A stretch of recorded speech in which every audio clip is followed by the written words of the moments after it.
बड़ा सवाल यह है कि इजराइल अब अलग अलग मोर्चों पर एंगेज होता हुआ नजर आ रहा है। उधर अमेरिका की तरफ से भी कार्रवाई शुरू कर दी है उन मिलिशिया ग्रुप के खिलाफ, नॉन स्टेट एक्टर्स के खिलाफ जो अमेरिकी बेस पर हमला करे। तो सवाल यह है कि क्या हमास इजराइल का योद्धा विश्व युद्ध में तब्दील होता नजर आएगा। टीवी 9 भारतवर्ष के इस खास शो में हम हाजिर हैं और इस वक्त इजराइल हमास युद्ध से जुड़ी 9 बड़ी खबरें कौन सी है वो खबरें आप जरा देख लीजिए। पहली बड़ी खबर क्या है, आप देखिए, इराक में अमेरिकी सैन्य बेस पर हमला हुआ है। दूसरी बड़ी खबर आपके सामने, भूमध्य सागर में अमेरिकी विमान वाहक पोत पहुंच गया है। तीसरी बड़ी खबर, सीरिया लेबनान से इजराइल की जंग तेज हो गई है। चौथी बड़ी खबर, गाजा में इजराइल का त्रिशक्ति प्रहार। पांचवी बड़ी खबर, बंधकों की रिहाई पर हमास ने शर्तें रख दी है। छठी बड़ी खबर क्या आ रही है, इजराइल में हमास का विध्वंसक प्रहार शुरू हो गया है। सातवीं खबर, गाजा के समर्थन में दुनिया भर में प्रोटेस्ट हो रहा है, दबाव डालने की कोशिश। आठवीं बड़ी खबर, इजराइल ने फास्फोरस बम का इस्तेमाल किया, ये कौन बोल रहा है, हमास इस बात का आरोप लगा रहा है। नौवीं बड़ी खबर, गाजा में अभी तक 8000 से ज्यादा लोगों की मौत हो गई। और जंग के बीच मिडिल ईस्ट में इजराइल के दुश्मनों की अमेरिका ने घेराबंदी तेज कर दी है। भूमध्य सागर और लाल सागर में अमेरिका की बड़ी तैनाती। भूमध्य सागर में एक और विमान वाहक पोत की तैनाती, यूएसएस ड्वाइट डी आइजनहावर तैनात किया गया। यूएसएस बाटन एआरजी की लाल सागर में तैनाती। ईरान की धमकियों के बीच ये तैनाती की गई है। यूएसएस ग्रिवली और यूएसएस मेसन की पहले से ही तैनाती वहां है।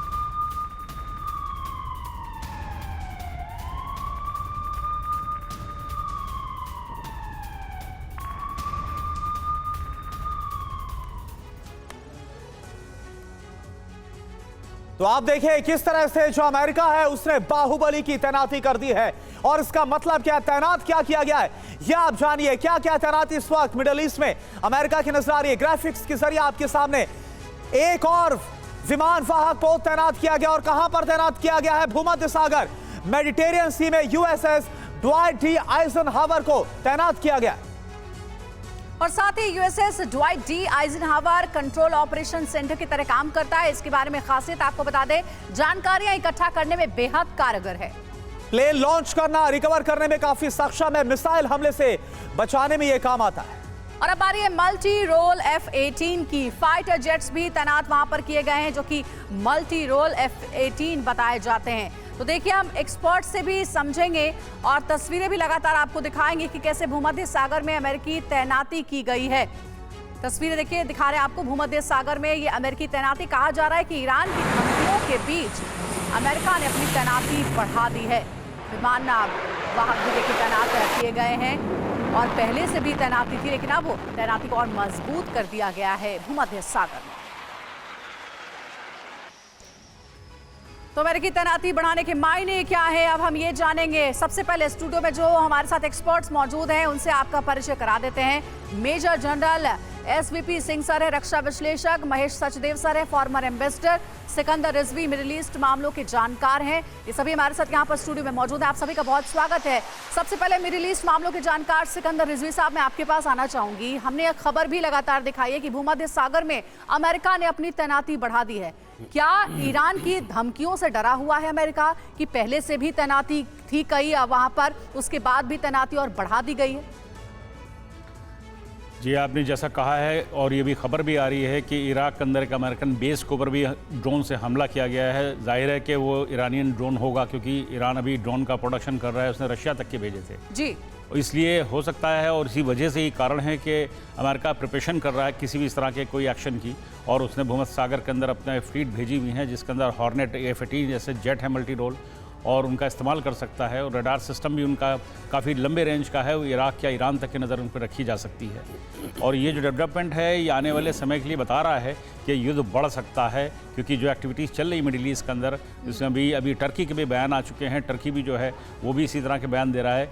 वो सारे जितने भी स्टेट्स हैं, अरब स्टेट कह लीजिए या मुस्लिम स्टेट कह लीजिए, वो सारे इकट्ठा हो गए हैं इसराइल के ख़िलाफ़ कि इसराइल ने जो वहाँ पर हमले करे हैं जिसमें गाज़ा पट्टी में काफ़ी मौतें हुई हैं, इसी तरह इसराइल में काफ़ी मौतें हुई हैं।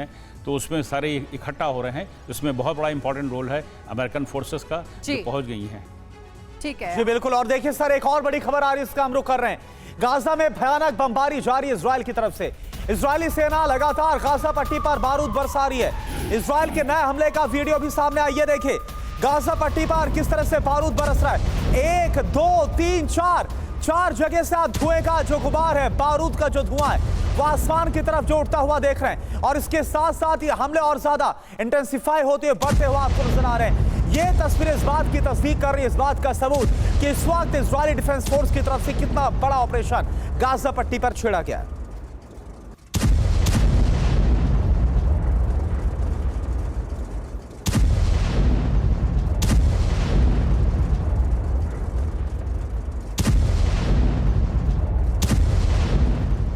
तो हमास के खिलाफ गाजा में कार्रवाई के साथ ही हिजबुल्लाह के ठिकानों को भी निशाना बनाया जा रहा है। 4 तस्वीरों के जरिए समझिए कि युद्ध पर 23 दिनों से किस तरह बर्बादी जारी है। देखिए, आप 4 तस्वीरें देख रहे हैं जहां इजराइल का ऑपरेशन 180 भी नाम इसे दिया गया है। पूर्व गाजा, मध्य गाजा, उत्तरी गाजा और लेबनान सीमा, ये 4 वो एरियाज है जहां पर सबसे ज्यादा आईडीएफ के अटैक्स हो रहे हैं, क्योंकि आईडीएफ को हमास के साथ साथ हिजबुल्लाह से भी निपटना है। इस बीच एक बड़ी खबर, इजराइल पर हमास का रॉकेट अटैक। किरियात में पार्किंग में गिरा रॉकेट, कई गाड़ियों में भीषण आग लग गई है। इजराइल पर हमास का रॉकेट अटैक हुआ है। किरियात में पार्किंग में रॉकेट हमला किया गया है।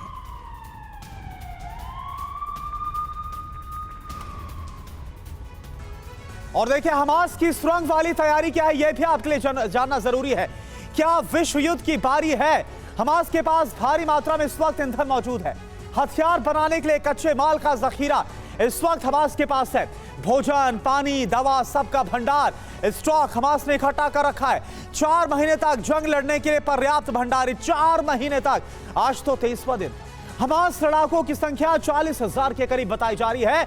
और सोर्स क्या है? सोर्स है न्यूयॉर्क टाइम्स का। और मैं आपके पास आना चाहूंगा एसपी सिंह सर, आज 23वां दिन है और ये हम बता रहे हैं, और ये जानकारी खुद न्यूयॉर्क टाइम्स बता रहा है कि 4 महीने का स्टॉक है हथियारों का। ये जो जंग है वो इस लिहाज से कितनी लंबी खिंचती हुई आपको नजर आ रही है? फिर देखे करुणा, ये जो लड़ाई है कई हफ्ते, कई महीने चलेगी जी। क्यों चलेगी कि अभी जब आप गाजा स्ट्रिप में एंटर कर गए हो, सबसे पहले वो हैविली बिल्ट अप एरिया है। दूसरा है पॉपुलेशन की तादाद बहुत है। जितनी भी वैक्यूएशन हुई है फिर भी लगभग 6 लाख से ज़्यादा पैलेस्टीनी वहाँ पे हैं। तो ये आप अगर मद्देनज़र में रखें तो इसको इजराइल ने जो अभी अपना हमला ग्राउंड अटैक शुरू किया, ये शुरुआत है, ये फुल स्केल अटैक नहीं है। और इसमें क्या है, जो इसकी टैंक और आर्टिलरी फायर हो रही है, आर्टिलरी तो अपने इजराइल की तरफ ही है क्योंकि वो तो पूरा गाजा स्ट्रिप कवर कर सकती है अपने इलाके से। मैंने इसलिए पूछा क्योंकि कल ही इंफॉर्मेशन भी आई कि अभी तो 20% स्टॉक का इस्तेमाल किया हमास ने इजराइल के खिलाफ, 80% स्टॉक का भी बचा हुआ उसके पास। बिल्कुल सही बोल रहे हैं आप। देखें, 4 महीने की आपने स्टॉकिंग बोली है, बिल्कुल सही है। वो उसके अंडरग्राउंड टनल्स हैं, वहाँ पे पूरी स्टॉकिंग है, उनके वेपन्स कैशे हैं, उसके पास हिम्मत है वेपन्स बनाने की, रॉकेट्स बनाने की। और यही जो टारगेट्स हैं मैं बता रहा हूँ, यही इजराइल अभी उनको डिस्ट्रॉय करने की कोशिश करेगा। उसने रिपोर्ट्स आ रही हैं कि टनल के अंदर भी इजराइल ने कई 1-2 जगह पे हमले किए हैं और शायद एंटर भी किया है, वो अभी कंफर्म नहीं है। तो उसकी जो ये हिम्मत है हमास की, वो तोड़ेंगे कि वो ना बना सके ऐसी प्रोडक्शन कैपेबिलिटी उसकी, उसके वर्कशॉप, उसकी टेक्नोलॉजी वगैरह को बर्बाद करें। और आप देख रहे हैं एक तरह का कम्युनिकेशन ब्लैकआउट हो गया है, उसकी इंटरनेट कम्युनिकेशन नहीं है। लगातार वो खबरें हम दिखा भी रहे हैं, इंटरनेट सर्विसेज वहां पर बंद की गई है। लौटेंगे आपके पास बड़ी खबर, गाजा जंग में मौत का आंकड़ा 8,000 के पार पहुंच चुका है। स्वास्थ्य मंत्रालय की माने तो अब तक 8,000 से ज्यादा फिलिस्तीनी मारे गए हैं और गाजा में लगातार जारी है आईडीएफ के हमले। और देखिए एक और बड़ी खबर, हमास का इजराइल पर रॉकेट से हमला हुआ। तेल अवीव और बेतयाम पर हमला किया गया। हमले में कई इमारतों को नुकसान पहुंचा है।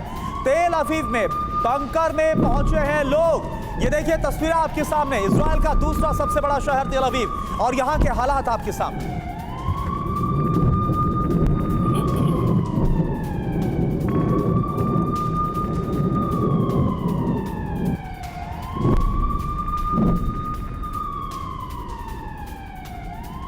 आईडीएफ के प्रवक्ता रियल एडमिरल डेनियर हकारी का बड़ा बयान सामने आया है। आम लोगों के घरों से काम करते हैं हमास के लड़ाके। डेनियल हकारी की तरफ से कहा गया, हमास और आम नागरिकों के अंतर को ठीक से जानता है आईडीएफ। ये बात आईडीएफ के प्रवक्ता बोल रहे, सुनिए क्या कहा गया।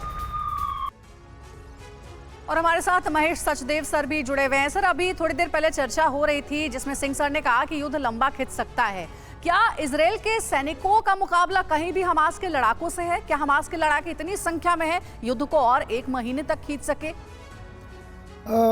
इसमें सामरिक तत्व तो अपनी जगह पर हैं, पर राजनीतिक और कूटनीतिक तत्वों से भी इजराइल को जूझना होगा, क्योंकि जितना लंबा ये युद्ध खींचेगा उतना ही उसके जो राजनीतिक और कूटनीतिक हित हैं उनको नुकसान पहुंचेगा। उसकी छवि धूमिल होगी और जो कि सिविलियन कैजुअलिटीज़ बढ़ेंगी तो उसका खामियाजा इजराइल को भुगतना पड़ेगा। कई जगहों पर तो इजराइल के खिलाफ प्रदर्शन भी होने लगे हैं, वेस्टर्न कंट्रीज में भी।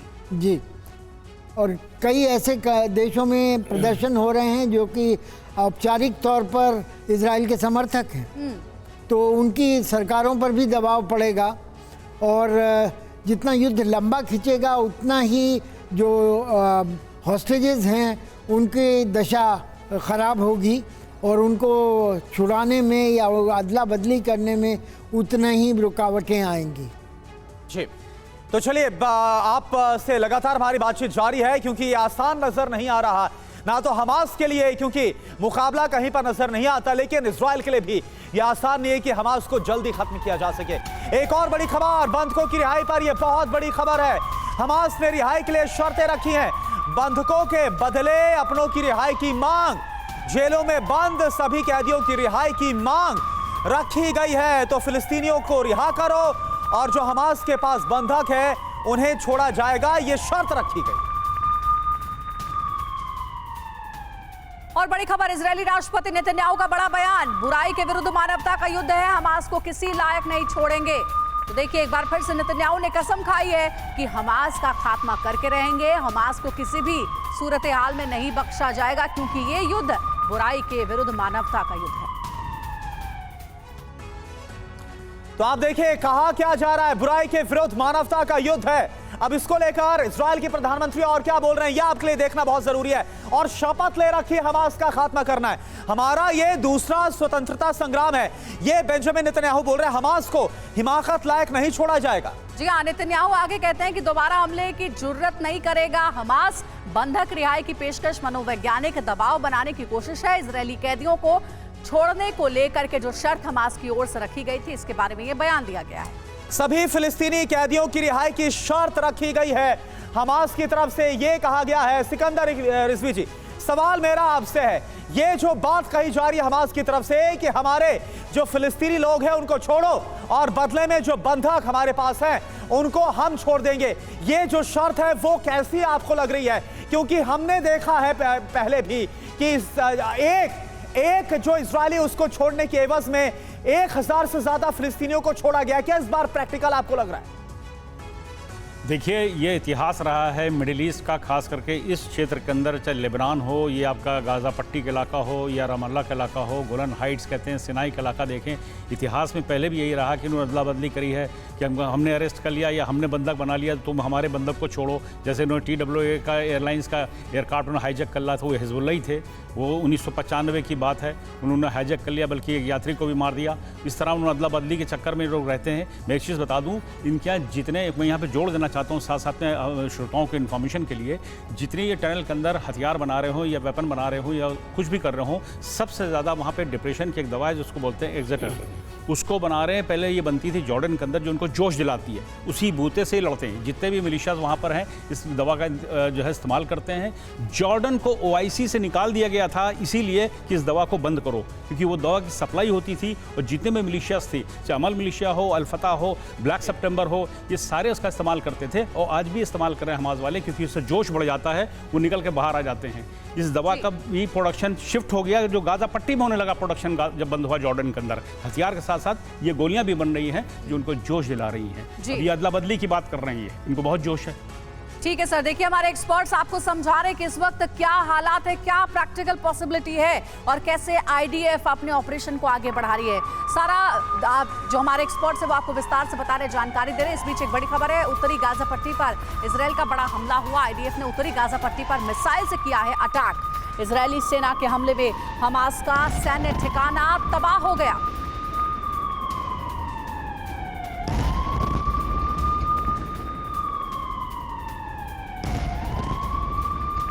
हिजबुल्लाह के खिलाफ कार्रवाई जारी है। लेबनान सीमा पर कई चौकियों को तबाह किया गया। सैन्य ठिकानों पर आईडीएफ का हमला।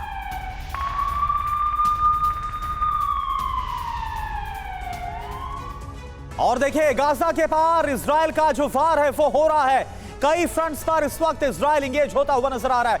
खबर क्या है, हमास को हिजबुल्लाह का साथ साफ तौर पर मिल रहा है। यहां तक कि 7 अक्टूबर की प्लानिंग में भी हिजबुल्लाह साथ था, यह खबर आई। हिजबुल्लाह को आईडीएफ को करारा जवाब दिया जा रहा है। हिजबुल्लाह को आईडीएफ की तरफ से जी हां, आईडीएफ को मिली है बड़ी खुफिया जानकारी। लेबनान सीमा पर हथियारों की तैनाती को लेकर मोटार और एंटी टैंक मिसाइलों की तैनाती वहां की गई है। इसके अलावा खबर यह कि लेबनान में कई निगरानी चौकियां उड़ा दी गई हैं। हिजबुल्लाह के हथियारों के जखीरे का विनाश यहां पर किया गया। शुक्रवार को भेजे गए आईडीएफ जवान इस वक्त जंग में डटे हुए। और सिर्फ इतना ही नहीं बल्कि जमीन, आसमान और समुद्र के रास्ते से चौतरफा हमला किया जा रहा है। तो देखिए लेबनान की सीमा पर भी हमले लगातार हो रहे हैं। सिंह सर के पास मैं आना चाहूंगी। सिंह सर, लेबनान सीमा पर भी एक के बाद कई हमले हो रहे हैं क्योंकि वहां से हिजबुल्लाह इजराइल को टारगेटेड अटैक इजराइल पर कर रहा है। हमास और हिजबुल्लाह दोनों ही इस वक्त चुनौती बना हुआ है आईडीएफ के लिए। लेबनान सीमा पर आईडीएफ की कैसी तैनाती है, वहां पर क्या स्ट्रेटेजी अपनाएगी इजराइल? देखिए, जब ये लड़ाई शुरू हुई थी उससे पहले उस नेतान्याहू का एक्सेंट जोर था नॉर्दर्न इजराइल की तरफ और उसकी 26 इन्फेंट्री बटालियन उधर थी, तो उसकी काफ़ी तादाद है। दूसरा है कि अभी ये जो हिजबुल्लाह कर रहा है वहाँ पे ईरान से भड़काने से हो रहा है, उसका एम है कि इजराइल को किसी तरह 2 फ्रंट वॉर में डालें। और इजराइल प्रोएक्टिव अप्रोच रखता है मिलिटरीली। वो क्या कर रहा है कि वो जितने भी इनके डेरे हैं, इनकी इंस्टॉलेशंस हैं, इलेक्ट्रॉनिक इंस्टॉलेशन, उनको बर्बाद करने में लगा है। एयर स्ट्राइक्स चल रही है और मिसाइल चल रही है। इसमें क्या होगा कि जो उनकी काबिलियत है उसको कमज़ोर कर देगा इजराइल। और ईरान इस समय सोच रहा है कि मैं तो एक लीडर बन रहा था अरब नेशन का, तो सिर्फ सीरिया, इराक, ये लेबनान और मैं मिले हुए हैं 4 देश, बाकी किसी देश ने उनको फिजिकल बिल्कुल। लेकिन सिंह सर, ये भी हम देख रहे हैं कि इन सब का मुकाबला करने के लिए अमेरिका से लेकर ब्रिटेन ने अपनी तैनातियों काफी ज्यादा बढ़ा दिया है, मिडिल ईस्ट से लेकर रेड सी तक। अब देखिए सर, एक और बड़ी खबर आ रही, दरअसल इसका हम रुख कर रहे हैं। इजराइल लेबनान सीमा पर भीषण जंग हो रही है। लेबनानी सीमा के भीतर इजरायली डिफेंस फोर्स के हमले हुए, निशाने पर हिजबुल्लाह के ठिकाने। ये आप तस्वीर देखिए।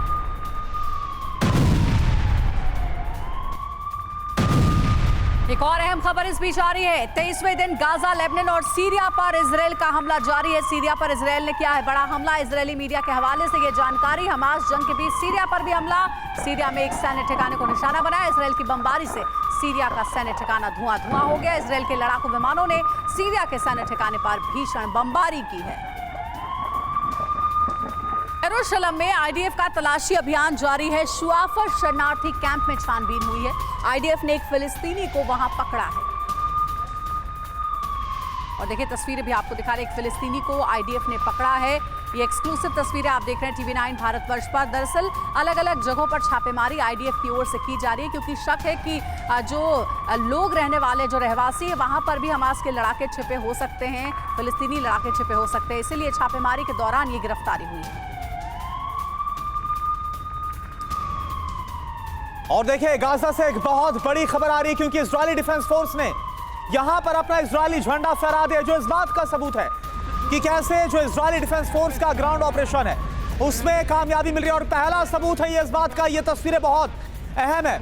इजरायली सेना ने पहली बार झंडा फहराया है गाजा पट्टी के अंदर। झंडा फहराने का वीडियो वायरल। गाजा में आईडीएफ का ग्राउंड ऑपरेशन तेज हो गया है। ये वही गाजा है जिसे 2005 में इजरायल ने पूरी तरह से छोड़ दिया था और हमास के बाद हमास ने इस पर अपना पूरा आधिपत्य जमा लिया था। ये तस्वीरें क्या बतला रही है? मैं आना चाहूंगा आपके पास सचदेव सर, ये तस्वीरें क्या इंडिकेट कर रही है? ग्राउंड ऑपरेशन जो छेड़ा गया 2 दिन पहले, उसकी बहुत बड़ी कामयाबी है क्या? ये जैसा प्रधानमंत्री नेतन्याहू ने कहा कि ये एक शुरुआत है और ये उत्तरी गाजा पट्टी में किसी मकान पर या सरकारी प्रतिष्ठान पर झंडा बदला जा रहा है। हमास का झंडा उतार करके फेंका जा रहा है और इजरायली झंडा लगाया जा रहा है। इसका एक सिंबॉलिक सिग्निफिकेंस है कि इजराइल ये दिखाना चाहता है कि वो वहाँ पर इस समय मौजूद हैं और वहाँ से हटने वाले नहीं हैं। अब कितनी इसका कितना इसके कितने आगे तक वो जाएंगे या कितनी देर तक वहाँ रहेंगे, इसके बारे में अभी कहना मुश्किल है, क्योंकि इजराइल कई बार 2005 में जैसा आपने कहा पहले यहाँ था, वहाँ से हट गया था क्योंकि उनके जो वहाँ पे उनकी उपस्थिति थी, उनके जो सेटलमेंट थे उनको काफ़ी नुकसान हो रहा था उनके बारे छापामार युद्ध की वजह से।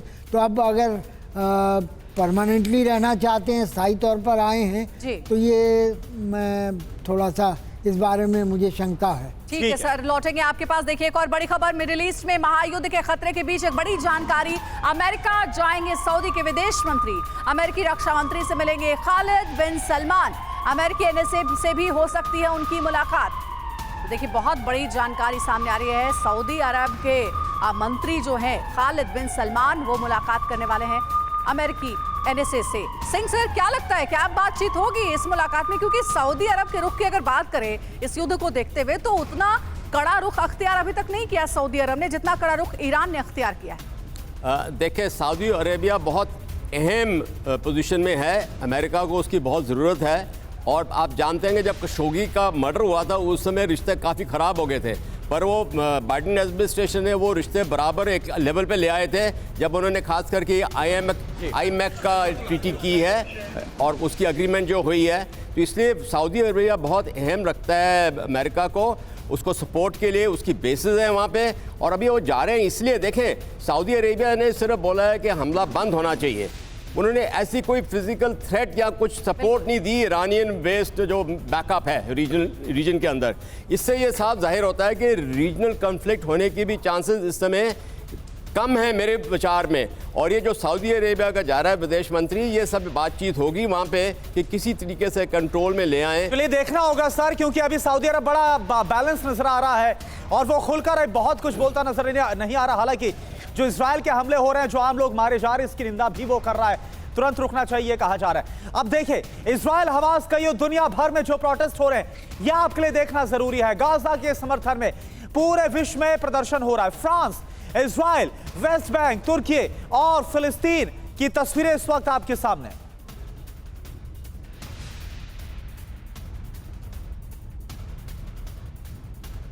इटली की सड़कों पर उतर आए हैं लोग, फिलिस्तीन के समर्थन में यहां प्रदर्शन किया जा रहा है। गाजा पर बमबारी पर नाराजगी भी जाहिर की गई है।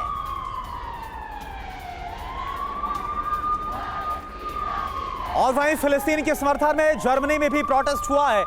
बर्लिन की सड़कों पर विरोध प्रदर्शन, गाजा पर हमले रोकने की अपील की गई। इजरायली हमलों के खिलाफ यह प्रदर्शन किया गया है।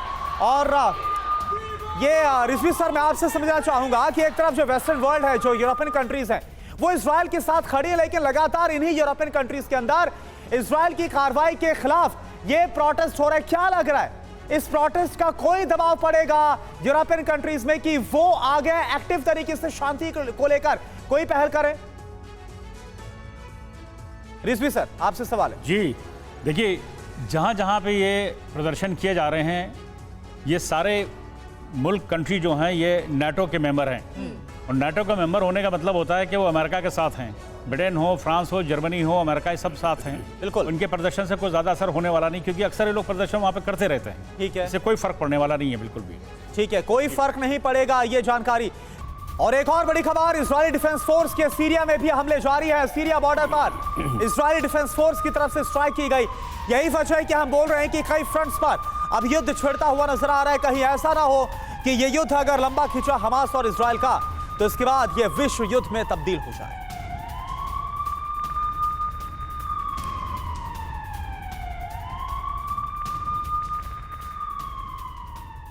प्रदर्शनों का दौर जारी है। और वहीं भारत की बात करें तो भारत के केरल में फिलिस्तीन के समर्थन में बड़ी रैली निकाली गई। भारत में इजरायली राजदूत का बड़ा दावा, रैली में कतर से शामिल हुआ हमास नेता खालिद मशाल ने लोगों को भड़काया है, हिंदुत्व यहूदीवाद के खिलाफ भड़काया गया। देखिए कितनी तादाद में लोग यहाँ पर इकट्ठे हुए। ये आपको केरल के मल्लपुरम की तस्वीर दिखा रहे हैं। Down with racism. Down with racism. Down with racism. Down with racism. Down with Zionism. Down with Zionism. तो तस्वीर आपको दिखा रहे हैं, देखिए बहुत बड़ी जानकारी है। सबसे बड़ी जानकारी है कि इस रैली में हमास का एक नेता भी शामिल हुआ था। ये भारत के केरल की तस्वीर है जहां फिलिस्तीन के समर्थन में बहुत बड़ी रैली निकाली गई। जो तस्वीर आपको हम दिखा रहे हैं दूसरे विंडो में, ये हमास का लीडर बताया जाता है और यही इस रैली में शामिल हुआ, लोगों को भड़काने का काम किया गया, ऐसी जानकारी मिल रही है। और इजरायली राजदूत की ओर से ये तस्वीर जारी की गई है जिसमें ये जो व्यक्ति आपको नजर आ रहा है फोटो में, वो हमास का लीडर बताया जा रहा है, हमास का नेता है जो कि केरल की इस रैली में शामिल हुआ था। और न सिर्फ शामिल हुआ है बल्कि फिलिस्तीन के समर्थन में लोगों को भड़काने का भी काम किया। इसका नाम है खालिद मशाल। Save Palestine. Save Palestine. Save Palestine. तो भारत में इजरायल के राजदूत का दावा और बाकायदा तस्वीर को जारी किया गया। क्या दावा है, क्या कहा जा रहा है, ये पूरी जानकारी इस वक्त बिग फॉल के जरिए हम आपके सामने रख रहे हैं। कतर से शामिल हुआ हमास का नेता खालिद मशाल और केरल के मल्लपुरम में बड़ी रैली की गई। हिंदुत्व यहूदीवाद को उखाड़ने की बात कही गई हमास के नेता की तरफ से। जी हाँ, और घर से निकलने और गुस्सा दिखाने की भी बात की गई। कुल मिलाकर के लोगों का ब्रेन वॉश किया गया और फिलिस्तीन के समर्थन में रैली निकालने की बात कही गई। इजराइल के खिलाफ जिहाद की भी अपील की गई और हमास की वित्तीय मदद करने की भी अपील लोगों से की गई है। और क्या जानकारी आ रही इस रैली को लेकर? कतर से शामिल हुआ हमास का नेता खालिद मशाल, जो जानकारी हमने आपके सामने रखी और उसने क्या बोला, हिंदुत्व यहूदीवाद को उखाड़ने की बात कही गई।